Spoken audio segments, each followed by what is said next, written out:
튼튼해야 건물이 오래 가지 않습니까? 그것처럼 골격계는 우리의 뼈입니다. 뼈. 그러니까 뼈가 건강하면 우리가 건강해지는 겁니다. 예를 들어서요. 여러분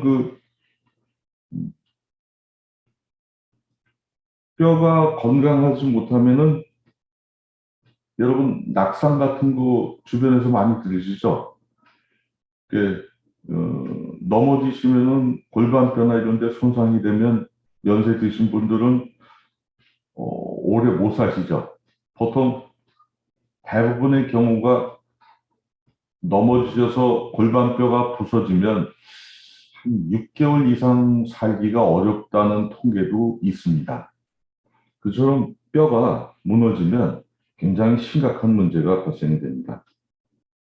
그리고 이렇게 뼈가 부서지진 않겠지만은 연세 드신 분들이 뼈가 약해지면요. 몸의 형체가 바뀌죠. 어깨가 이렇게 좁아지고요. 구부정해집니다. 그리고 이 다리 같은데 뼈가 약해지면 제대로 걷지는 못하지 않겠습니까? 그래서 굉장히 생활에 불편함을 이루 말할 수 없이 끼칩니다. 어, 그리고 이 뼈가 약해지면요. 뼈 속에는 뼈가 하는 역할 중에 하나가 뼈 속에 골수라고 있죠. 골수. 이 골수에서 피를 만드는 조혈작용을 합니다. 그러니까 뼈가 약하면 골수에서 피를 생산을 잘 못한다는 얘기가 되는 겁니다. 그러면 피가 부족한 상태가 되니까 여러 가지 몸의 문제가 총체적으로 오게 됩니다. 그래서 여러분들 그런 말씀 들어보셨죠? 여러분들도 그런 말씀을 하셨을 것 같은데 일부는 뼈가 아프다는 말씀 느낌을 아십니까? 아시는 분들이 계실 거예요. 그리고 뼈마디가 쑤신다, 아린다, 뭐 이런 표현들을 하셨어요. 그것은 이제 병이 뼛속까지 박혔을 때, 병이 뼛속까지 영향을 줄 때 이렇게 일상적으로 표현하는 표현입니다. 근데 이게 병이 뼛속까지 박혔다 하니까 동의보감에 보면 허준 선생도 그런 얘기를 합니다. 허준 선생은 그 환자들이 올 때요. 환자들이 올 때 얼굴이 낙엽 색깔이면 그러면 환자를 치료를 안 해줬다고 그래요. 돌려보냈다고 그래요. 그래서 또 그렇게 하라고 그래요. 왜 그렇게 하라고 그러냐면 병이 뼛속까지 박혀서 골병이 들면 고치는 약이 없다. 백약이 무효이다. 그러니까 고친다고 해봤자 회복을 못하니까 명성만 손상되지 않느냐. 고치는 약이 없다. 그래서 그런 사람은 돌려보내라. 이런 얘기를 했습니다. 그러니까 이게 이 뼈가 병이 깊이 들면 거의 약이 없는 거로 사람들은 인식을 하고 있습니다. 정말 심각한 거죠. 이 또 뼈가요 병이 들면 나타나는 증상이 최근에는요 젊은 사람도 뼈가 병이 든 사람이 많아요. 그래서 이렇게 드러나는 증상 중에 대표적인 것이 골수염으로 드러납니다. 골수염 들어보셨죠? 네. 골수 뼈 속에 염증이 생긴다는 얘기입니다. 제가 일전에 그 아는 분이 골수에 염증이 생겨서 수술을 했어요. 그래서 병원에 문병차 간 적이 있어요. 가서 이렇게 대화를 해보니까 수술하고 나서 항생제를 아주 굉장히 많이 씁니다. 왜냐하면 골수에 염증이 생기면은 보통은 수술이 문자 그대로 이렇게 어떤 뼈들은 이렇게 갈라내야 돼요. 네. 이를테면 대퇴부에 넓적다리에 골수염이 생겼다. 그러면 그걸 갈라가지고요. 거기에 염증을 걷어내고 비유적으로 말해서 빼빠지기 같은 거를 하고 약물 처리를 해서 다시 뼈를 이렇게 붙여 놓습니다. 철심 같은 걸 박아서. 예. 그리고서 이제 거기에 아주 강력한 항생제를 계속 투여하는 겁니다. 복용을 하는 거예요. 예. 그래서 만일에 골수염이 잡히면 사는 거예요. 근데 애석하게도요, 많은 분들이 이 넓적다리 같은 데 수술을 했는데 한 시간이 많이 지나서 뼈도 많이 굳었어요. 그런데 애석하게 다시 골수염이 발생해서 또 재차 수술하고 이런 경우도 굉장히 많습니다. 그래서 실제로 골수염으로 수술을 한 분들 중에서 치료 도중에 죽는 사람들이 굉장히 많습니다. 그래서 골수염은 누구에게나 공포의 병이 됩니다. 그런데 이 뼈와 관련된 병이 얼마나 무서운지에 대해서 이해할 수 있습니다. 그래서 많은 사람들은요, 뼈에 병이 들면 특히 골수염이나 이런 것들이 걸리고 막 그래 버리면은 굉장히 그때부터 아주 난감한 생각을 하고요. 대부분의 경우가 이렇게 인터넷 검색을 해보고 찾아보면요, 회복을 못하면 죽을 수 있다는 것에 대해서 공포심을 많이 느낍니다. 이게 현실이에요. 네. 그러면 뼈와 관련해서 뼈가 건강해진 것은 정말 불가능할까요? 네, 그 점에 대해서 조금 생각을 해보시죠. 먼저 이 점을 이해하기 위해서는 뼈의 구조를 좀 이해하시면 도움이 됩니다. 뼈는요, 우리 일반 몸처럼 뼈 속에 동맥과 정맥이 흐르죠. 그래서 굵은 혈관, 중간 혈관, 모세 혈관이 뼈 속에도 동일하게 흐릅니다. 그러니까 무슨 얘기냐면 뼈가 건강을 잃는 첫 번째는 뼈 속으로 들어오는 동맥을 통해서 동맥에 흐르는 피가 산소나 영양이 부족한 건강하지 못한 피가 뼈 속의 동맥을 통해 들어오면 이 피가 그 들어온 부족한 영양을 중간혈관, 모세혈관을 통해서 그대로 뼈에 전달을 해주게 됩니다. 근데 이 피 자체가 동맥에서 들어오는 게 부실하니까 모세혈관도 부족한 영양을 공급해 주는 겁니다. 그러니까 뼈가 약해질 수밖에 없죠. 약해집니다. 그러니까 뼈의 건강을 첫 번째 좌우하는 것은 피라는 걸 알 수 있죠. 예. 그러면 문제가 되는 것은 피를 어떻게 그러면 건강하게 만드느냐가 초점이 되지 않겠습니까?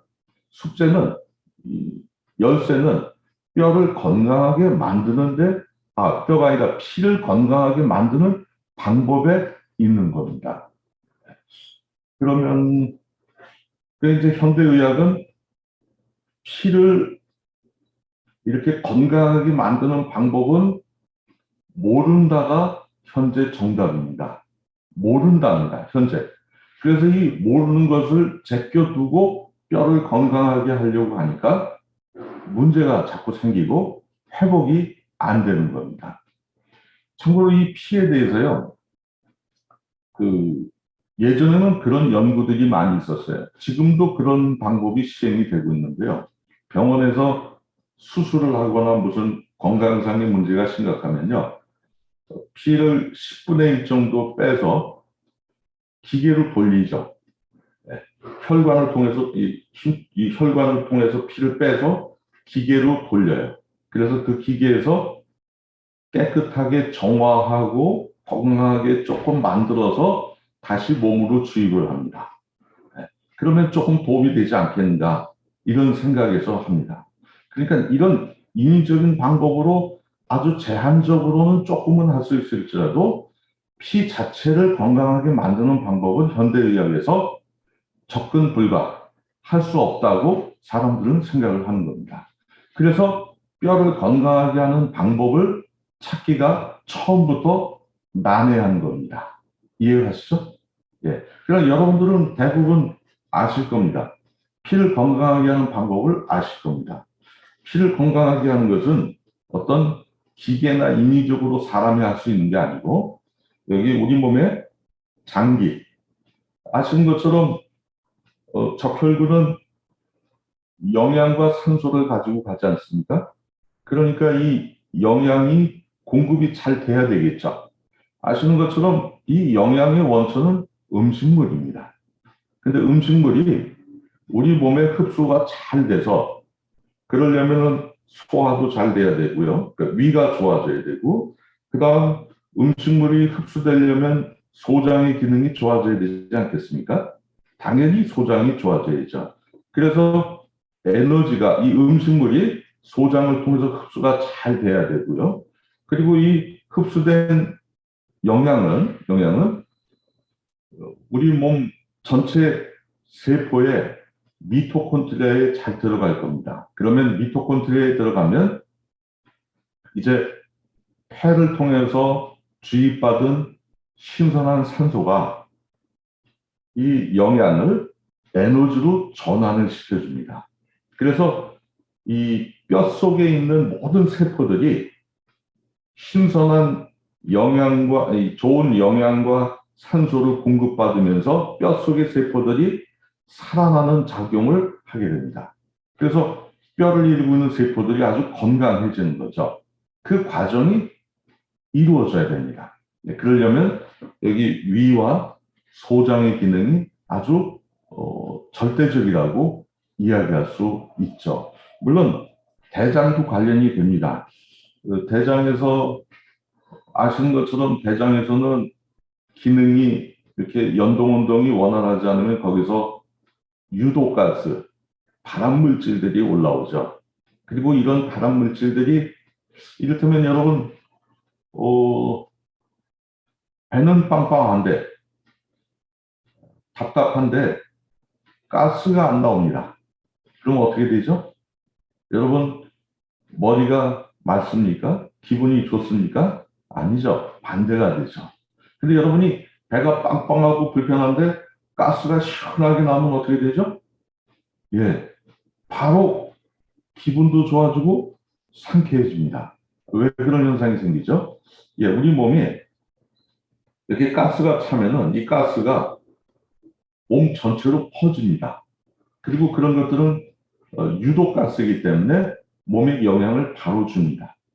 근데 이런 가스가 잘 빠져나가면 몸이 편해지거든요. 그처럼 이 대장이 좀 건강하면 가스가 잘 배출이 되고 변이 잘 배출이 되면 이 피가 독소로부터 보호를 받게 되죠. 건강한 피가 되는 겁니다. 그렇게 되면 이제 뼈로 흐르는 피는 아주 영양과 산소가 풍부해질 거고요. 그리고 독소 같은 것들이 별로 없게 되면 뼈는 뼈의 세포들이 아주 기분 좋게 생각하고 살아나기 시작을 하는 겁니다. 그렇게 되면요, 또 좋아지는 게 있습니다. 이 적혈구가 건강해지면 반드시 따라서 좋아지게 되는 것이 백혈구입니다. 백혈구. 네. 그 현대의학은 백혈구가 고장이 나면 백혈구만 가지고 이런저런 방법을 사용합니다. 근데 그래서 효과가 별로 없습니다. 그러나 적혈구가 살아나면 백혈구가 살아나게 되어 있습니다. 그래서 이처럼 이 적혈구가 영양과 산소가 풍부하고 독소가 없는 피가 공급이 되면요. 백혈구는 어떤 이유에서인지 같이 살아나기 시작합니다. 이 백혈구가 살아난다는 것은 무엇을 의미합니까? 백혈구가 하는 역할을 잠깐 생각해 보시죠. 백혈구는 우리 몸에 병을 일으키는 바이러스나 세균이나 염증 이런 것들을 다스리죠. 예.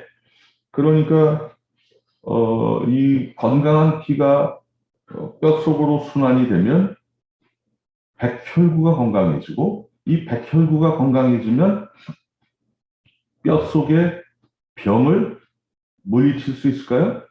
그게 가능해진다는 얘기입니다. 그러면 실제로 뼈가 그렇게 피가 순환이 잘 되면 골수염을 물리치는 데 도움이 될까요? 당연히 그렇죠.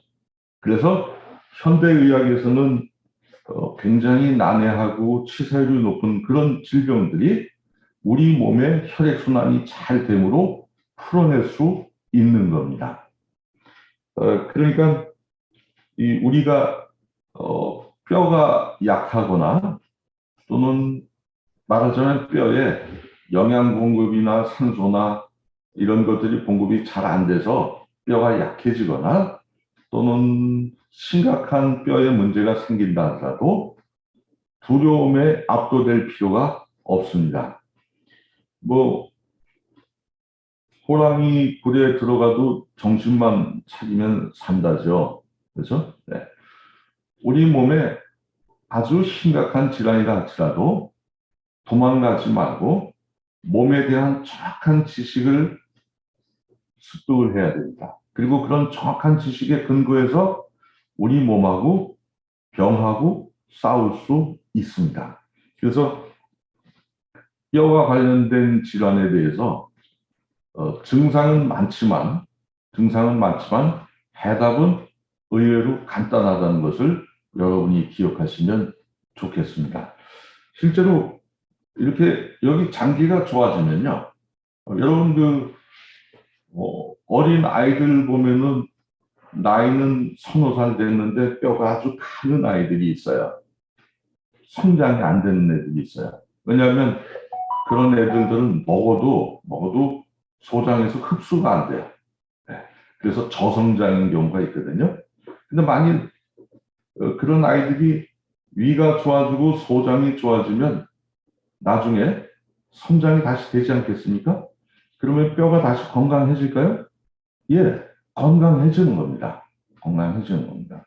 그래서 우리 몸에 지금 설명드린 원리는 우리 일상생활에서 쉽게 확인할 수 있다. 이렇게 설명드리고 싶습니다. 그래서 이런 지식들을 근거로 해서요, 뼈와 관련해서 여러분들이 건강 관리를 잘 하시기 바랍니다. 그래서 여기 줌에 오신 분들은 어느 정도 연세가 있으신 분들이 조금 많이 계십니다.